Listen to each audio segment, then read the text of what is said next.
Hello po mga mamamayang, magandang umaga po sa inyong lahat. Ngayong umagang ito ay ipapakita po namin sa inyo ang pagluluto ng tinolang tuna with malunggay. At ito na po ang ating mga sangkap. Unang-una, tuna na isda, kamatis, green bell pepper, sibuyas, luya at saka tanglad or lemongrass, at saka itong malunggay. Gagamit din po tayo ng asin para sa ating pampalasa at saka tubig para sa ating sabaw. At ngayon po ay umpisahan na po nating lutuin ang mga to. Ngayon po ay maglalagay na tayo ng tubig sa ating kawali at ito turn on na natin yung ating stove. Napakasimple lang po nitong reseping ito. Napakadali lang pong gawin. Kung nagugutom po kayo ay mabilis lang po siyang maluto. Kaya ito po ay para po sa mga yung hindi na po makapaghintay ng ulam. Kasi mabilis lang tong maluto. Ngayon po ay hihintayin lang po natin na kumulo ito. Pero bago ang lahat ay ilalagay lang po natin ang ating tanglad unang-una para po mabango yung ating sabaw kapag kumulo na. At pagkatapos po ay isusunod na natin yung ating luya para malasa po yung sabaw. Kaya isasabay na po natin yan na sa pagpapakulo ng tubig ang ating mga sangkap. At saka ngayon po ay isusunod na po natin ang kamatis.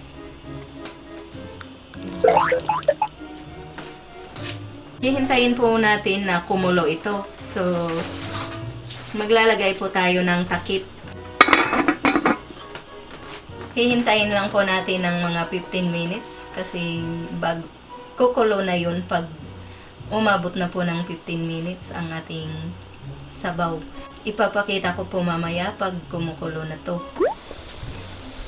Ngayon po mga mamamayang ay nakita nyo na pong kumulo ang ating sabaw. Ngayon po ay pwede na nating ilagay ang ating tuna.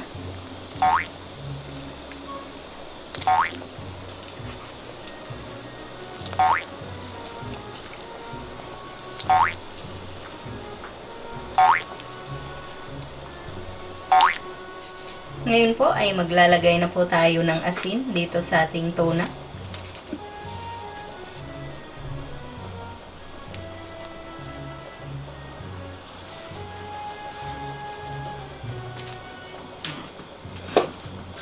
Kayo na pong bahala kung gaano karaming asin ang ilalagay nyo.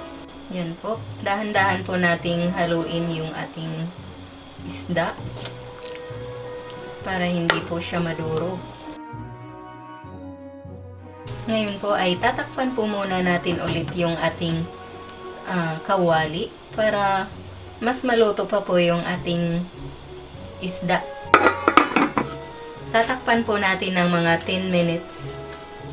At pagkatapos po ay i-check po natin para ilagay po natin yung iba pang mga sangkap dito sa ating sabaw, sa tinolang tuna.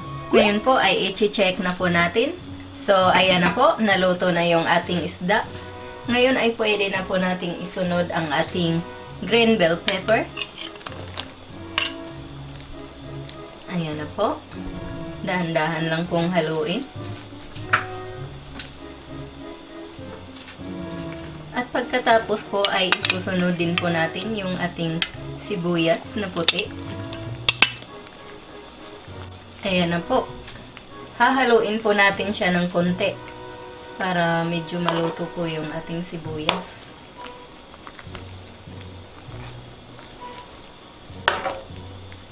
Napakabango na po. Masarap to pag tag-ulan or kahit hindi tag-ulan, napakasarap po. Tsaka wala pang kolesterol.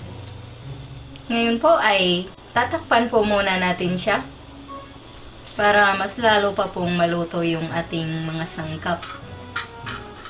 Tatakpan po natin ng mga 1 minute. Ngayon po ay i-check na po natin. Ayan po, luto na yung ating sili na green. Ngayon ay isusunod na po natin ang ating malunggay or dahon ng malunggay.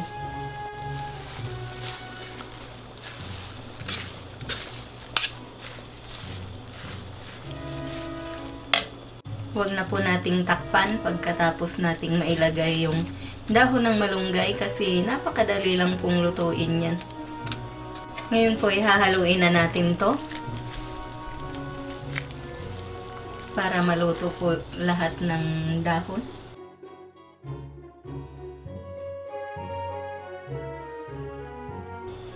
Paborito ko po itong ulam na to.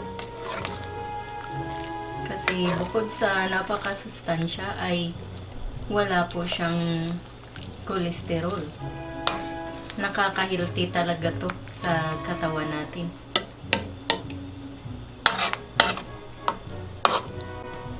Ngayon pong luto na ang ating dahon ng malunggay ay papatayin na po natin yung ating apoy at ilalagay na po natin yung dahon ng sibuyas.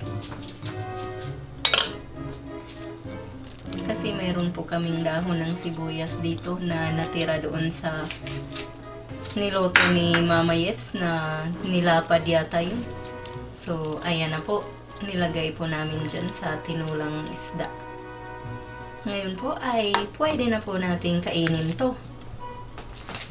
Kakain na po kami. Kasi luto na po yung ating tinulang isda. Or tinulang tona na isda. So, ngayon ay hahanguin na po namin. Maglalagay po tayo sa lalagyan para makakain na.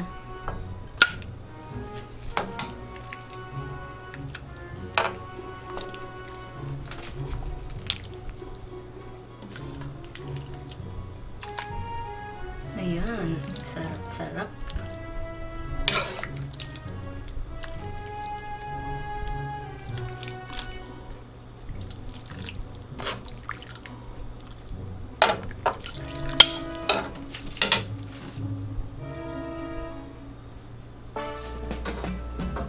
Ito na po mga mamamayan ang ating tinulang isda or tinulang tona na isda.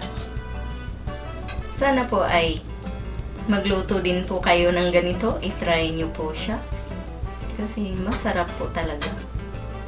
Yan na po. Maraming salamat po sa inyong panonood. Sana mag-like, mag-subscribe at mag-share kayo. Ito po ang inyong Ate Mayang na nagsasabing mabuhay!